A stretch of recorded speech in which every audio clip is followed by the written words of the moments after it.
안녕하세요, 박형룡 목사입니다.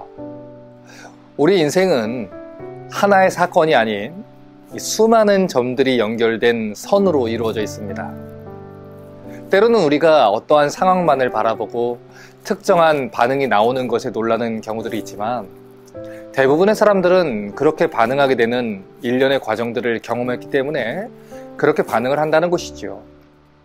그러니 이 남편과 아내가 관계가 안 좋아지는 것은 사실 하루아침에 말다툼 때문에 벌어지는 게 아닙니다. 그보다 이전에 계속해서 이어진 서운함들이 촉매제가 돼서 결국에는 이 마음의 거리를 만들어내는 것이죠. 제가 생각할 때 이 부부싸움을 할 때 가장 위험한 반응 중에 하나는 우리 잠깐 떨어져서 시간을 보내자 이것입니다.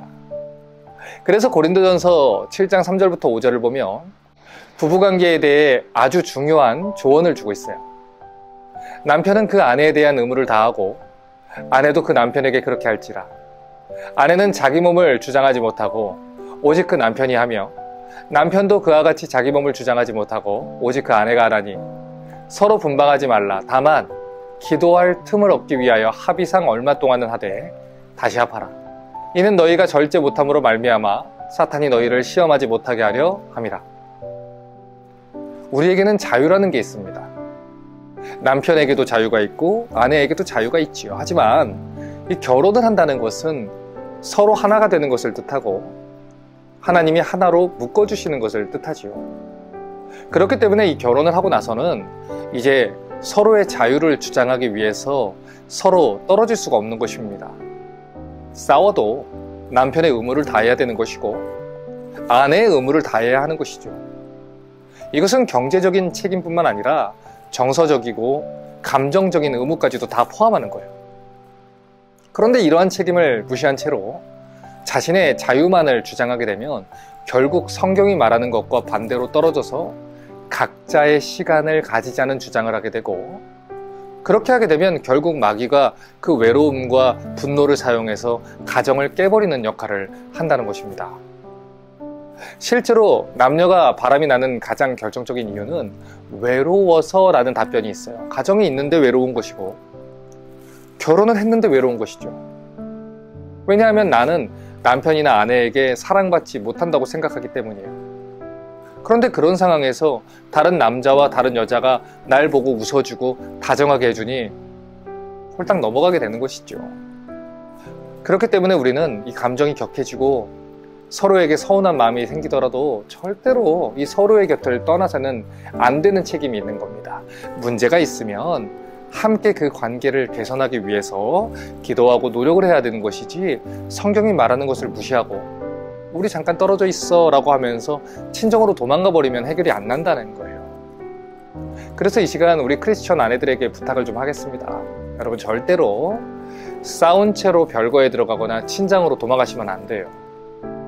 그렇게 되면 여러분의 이 외로움의 빈자리를 마귀가 치고 들어와서 결국 가정을 흔들기 때문입니다.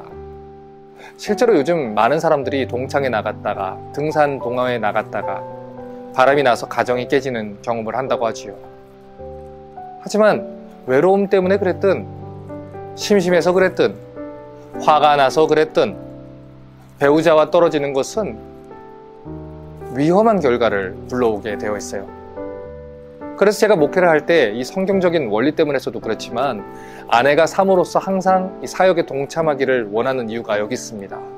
만약에 어떤 여집사님이 신방을 요청했는데 제가 혼자 가게 되면 그것은 이 사고가 날 위험을 지고 가는 아주 위험한 행동이에요. 그래서 저희 아내는 누군가가 찾아올 것을 대비해서, 언제 어디서 신방 요청이 올 것을 대비해서 이 만약의 경우에 어떤 유혹에서도 대비할 수 있도록 하기 위해 제 옆에 바싹 붙어 있어야 한다는 거지요.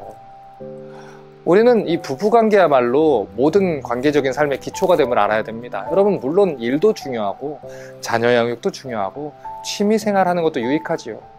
하지만 일이나 취미나 심지어 자녀 양육 때문에 부부관계를 소홀히 한다면 온 집이 무너질 수도 있다는 걸 우리가 알아야 돼요. 그러고 나면 이 도미노 현상처럼 일과 자녀 양육과 기타 모든 것도 함께 무너지게 됩니다. 그래서 우리는 이 부부가 떨어지지 않으려는 방향으로 이 가정의 방향을 잡아야 돼요. 어떻게든 함께 있으려고 하고 어떻게든 함께 시간을 보내려고 한다는 것이죠. 그러므로 이 시간 한번 생각해 보세요. 여러분이 지난 6개월 동안에 내렸던 이 크고 작은 결정들을 생각해 보면 여러분은 의식적으로 자꾸 남편 쪽으로 가고 있습니까? 아니면 남편에게서 멀어지고 있습니까? 에베소서 4장 1절부터 3절은 이렇게 말합니다. 그러므로 주 안에서 갇힌 내가 너희를 권하노니 너희가 부르심을 받은 일에 합당하게 행하여 모든 겸손과 온유로 하고 오래 참음으로 사랑 가운데서 서로 용납하고 평안에 매는 줄로 성령이 하나 되게 하신 것을 힘써 지키라. 첫 번째로 하나님께서는 우리를 부부로 부르셨어요. 아내와 남편으로 부르셨지. 그러므로 아내로서 부름받은 일에 합당하게 행하셔야 됩니다. 어디를 가셔도 어떤 남자를 만나도 나는 한 사람의 아내이며 하나님이 세우신 거룩한 가정에 아내로 부름받은 사람이라는 걸 잊으시면 안 돼요. 그러니 아내로서 합당하게 행동하셔야 됩니다. 다른 남자들에게 틈을 주어서는 안 돼요. 이것은 남편으로 부름받은 자들도 마찬가지입니다. 두 번째는 모든 일에 겸손과 온유로 하셔야 돼요. 여러분 때때로 남편이 하는 게 마음에 안 들 수도 있고요. 여러분 마음에 차지 않을 수도 있어요. 하지만 무슨 일을 하든 남편을 여러분보다 더 낮게 여기시고 항상 겸손한 모습으로 남편을 높여주셔야 돼요. 때로는 남편이 하는 일들이 마음에 안 들 수 있습니다. 하지만 온유함으로 여러분을 길들이시고 오래 참으면서 사랑으로 용납하셔야 돼요. 그리고 분과 화를 내지 마시고 평안에 매는 줄로 성령께서 하나 되게 하신 가정을 지키셔야 합니다. 하나님께서 우리의 죄를 용서하셨어요. 씻을 수 없는 우리 죄악을 하나님이 용서하셨어요. 그러므로 그 사랑을 받은 사람으로서 서로를 사랑하고 품어주고 용서해주는 여러분 되시기 바랍니다. 그래서 여러분의 가정이 평안 가운데서 하나 될 수 있기를, 거룩하게 가정을 지켜나갈 수 있기를 주님의 이름으로 축복합니다.